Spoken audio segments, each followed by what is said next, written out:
इस कहानी का नाम है मजबूरी का नाम महात्मा गांधी ही क्यों। आखिर क्यों कहते हैं कि महात्मा गांधी का नाम मजबूरी है। आपने किसी न किसी को ये कहते हुए ज़रूर सुना होगा मजबूरी का नाम महात्मा गांधी।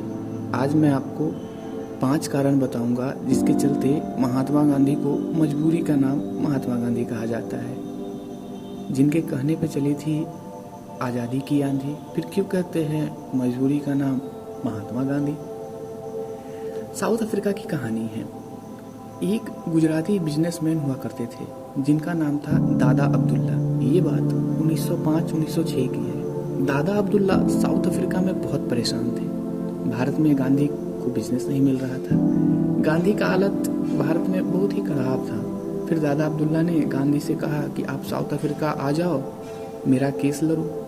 दादा अब्दुल्ला ने गांधी को अफ्रीका आने के लिए टिकट करा दिया। फर्स्ट क्लास में गांधी वहाँ ट्रैवल कर रहे थे। गांधी को फर्स्ट क्लास में ट्रैवल करते हुए जब साउथ अफ्रीकन अंग्रेजों ने देखा तो गांधी को धक्के मारकर ट्रेन से बाहर फेंक दिया और कहने लगा, ये गांधी काला आदमी फर्स्ट क्लास में कैसे ट्रैवल कर सकता है। अंग्रेजों ने गांधी को मारा पीटा भी। यहाँ भी गांधी कुछ नहीं बोले। जब कोर्ट में जज ने बोला अपनी टर्बन पगड़ी उतार कर नीचे रखा, गांधी ने बड़े आसानी से पगड़ी उतार कर रख दी। गांधी वहीं रहे क्योंकि अफ्रीका में उनका 1 साल का कॉन्ट्रैक्ट था और बेइज्जती सहते रहे। बेइज्जती सहने के 2 कारण थे। एक तो गांधी के पास पैसे की कमी थी, दूसरे कारण थे दादा अब्दुल्ला के दिए हुए वचन कि मैं आपके लिए 1 साल तक केस लड़ूंगा। दादा अब्दुल्ला को दिए हुए वचन के कारण गांधी ने अफ्रीका में बेइज्जती भी सही। अंग्रेजों के कहने से अपनी पगड़ी भी उतार दी, अंग्रेजों से पिटाई भी खाई।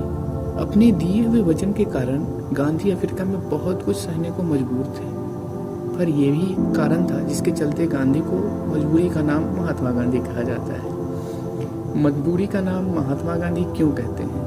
दूसरा कारण खिलाफत आंदोलन है। यह आंदोलन 1919 से 1924 यानी कि 5 सालों तक चला। तुर्की में एक धर्मगुरु हुआ करते थे जिसे वहाँ खलीफा कहा जाता है। अंग्रेजों ने इन्हें खलीफा के पद से अपनी ताकत से हटा दिया। दुनिया भर के मुसलमान इन्हें बहुत बड़ा धर्मगुरु मानते थे, जिसके कारण देश के सभी मुसलमान एक हो गए और यहीं से शुरू हुआ खिलाफत आंदोलन। गांधी जी मुसलमानों को अपने साथ लेने के लिए खिलाफत आंदोलन में बढ़ चढ़ कर हिस्सा लेने गए। गांधी जी मुसलमानों को अपने साथ इसलिए लेना चाहते हैं ताकि अंग्रेजों से लड़ने में वो लोग भी साथ दें। इसीलिए गांधी जी खिलाफत आंदोलन के मुसलमानों को दिल जीतने की कोशिश कर रहे थे। जब से गांधी जी खिलाफत आंदोलन का हिस्सा बने तब से आंदोलन बहुत तेजी से आगे बढ़ने लगा। 1921 में दक्षिण भारत में मुसलमानों ने 1500 हिंदुओं को मार दिया। जबरदस्ती 2000 हिंदुओं का धर्म परिवर्तन करवा के मुसलमान बनाया गया। जबरदस्ती जब हिंदुओं को मारा जा रहा था, उनका धर्म परिवर्तन कराया जा रहा था, तब गांधी चुप रहे, कुछ भी नहीं बोला, क्योंकि गांधी मुसलमानों का दिल जीतना चाहते थे। सारे हिंदू परेशान हो रहे थे कि गांधी क्यों कुछ नहीं बोल रहे हैं, हिंदू का धर्म परिवर्तन कराया जा रहा है, ये तो गलत बात है। लेकिन गांधी जी एक ही जिद करके बैठे थे कि मुझे मुसलमानों का दिल जीतना है, मुझे मुसलमानों को अपने साथ लेना है ताकि वे लोग देश को आज़ाद कराने में हमारी मदद करेंगे। गांधी ने साफ कह दिया कि हमारे लिए पूरा देश महत्वपूर्ण है, यहाँ 1500-2000 हिंदू नहीं। गांधी ने साफ साफ कह दिया, मुझे तो देश को बचाना है। जाने दो 1500-2000 हिंदुओं को मारा गया, उनका धर्म परिवर्तन करवाया गया, उससे मुझे कोई फर्क नहीं पड़ता। धर्म के आधार पर हिंदुओं को मारा गया, उनका धर्म परिवर्तन कराया गया। इस मुद्दे पर गांधी का न बोलना मजबूरी था या जरूरी। अगर जरूरी होता तो लोग कभी नहीं बोलते। मजबूरी का नाम महात्मा गांधी। तीसरा है असहयोग आंदोलन।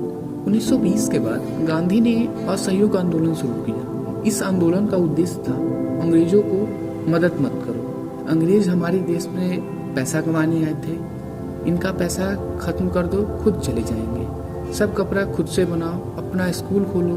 अंग्रेजों ने स्कूल में बच्चों को पढ़ने के लिए मत भेजो, अंग्रेजों के लिए बिल्कुल भी काम मत करो, अंग्रेजों का सरकार गिरा दो और खुद चले जाएंगे। ब्रिटिश सरकार बहुत दुखी हो गई थी, उनका पैसा खत्म होने लग गया था। भारतीय नेताओं ने अपने सारे कॉलेज, स्कूल, विद्यापीठ बनाना शुरू कर दिए। गुजरात विद्यापीठ, बिहार विद्यापीठ, तिलक महाराष्ट्र विद्यापीठ, काशी विद्यापीठ, बंगाल नेशनल यूनिवर्सिटी, जामिया मिलिया इस्लामिया, मोतीलाल नेहरू, पंडित जवाहरलाल नेहरू, चित्तरंजन दास, सरदार वल्लभ भाई पटेल, ये सब उस समय कोर्ट का वकील हुआ करते थे। इन लोगों ने कोर्ट में जाना छोड़ दिया, स्वदेशी प्रोडक्ट उपयोग करने, अपने देश में बना ही सामान ही खरीदेंगे। गांधी बोलने लगे, अपना चरखा चलाओ, खुद से कपड़े बनाओ। फरवरी 1922 की बात थी, जब चौरी चौरा पुलिस थाने के सामने से लोग असहयोग आंदोलन के नारे लगाते हुए गुजर रहे थे। वहां पर पुलिस वाले ने लोगों को पीटने में लग गए। तब कुछ लोगों ने मिलकर पुलिस थाने में ही आग लगा दिया और उस आग में जलकर 22 पुलिस वाले मर गए थे। गांधी जी कहने लगे, देश को अहिंसा से आजाद कराना चाहता हूँ, फिर इन बेचारे पुलिस वालों को क्यों मारा। गांधी कहें कि किसी ने तुम्हारी आंख फोड़ी, तुम उसका आंख फोड़ो तो इस तरह दुनिया पूरी तरह अंधी हो जाएगी। गांधी बोले, मुझे ये तरीका सही नहीं लगा और मैं असहयोग आंदोलन वापस ले रहा हूँ। तब लोग गांधी से सवाल पूछने में लग गए, जब तुम्हारा मन न करे आंदोलन चालू, जब तुम्हारा मन करे आंदोलन बंद, ये क्या बात हुई। असहयोग आंदोलन के समय पूरा देश इकट्ठा हो चुका था। थोड़ा दिन और यह आंदोलन चला तो देश 1925-26 में ही आज़ाद हो जाता है। लेकिन गांधी 22 पुलिस वालों की मौत के चलते देश नज़रअंदाज करते हुए असहयोग आंदोलन को वापस ले लिया। गांधी के इस बात को भी पसंद नहीं किया गया। असहयोग आंदोलन के चलते चलते अंग्रेजों ने गांधी को भी जेल में डाल दिया। जमुना लाल बजाज को गांधी पुत्र माना जाता है। इन्होंने खादी उद्योग, स्कूल, कॉलेज खोला हुआ था। जमुना लाल इन सब कामों के लिए काफी पैसा खर्च किया था। गांधी को असहयोग आंदोलन वापस लेने के कारण ये सारे उद्योग बंद हो गए।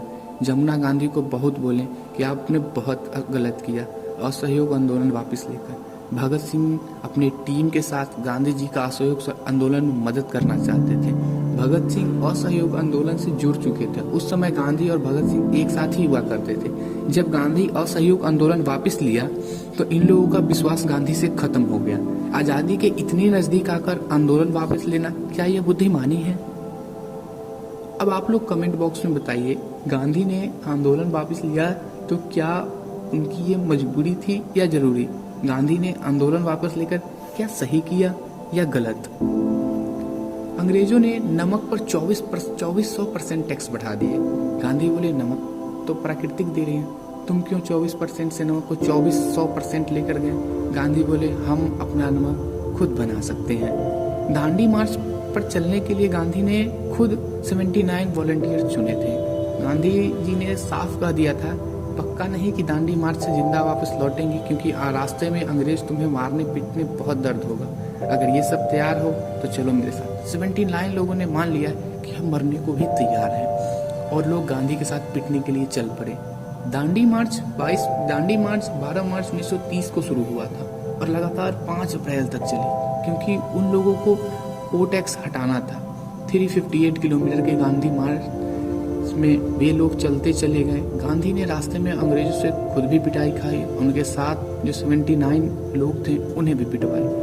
रास्ते में अंग्रेजों ने इन लोगों को बहुत मारा, लेकिन क्या हुआ, 79 लोगों से बढ़कर रास्ते में 2000 लोग हो गए और ये लोग अंग्रेजों से बोलने लगे कि हमको भी मारो। इस आंदोलन को मजबूती मिली, लेकिन गांधी खुद भी पिटाई खाई और 20 हजार लोगों को भी पिटवाया।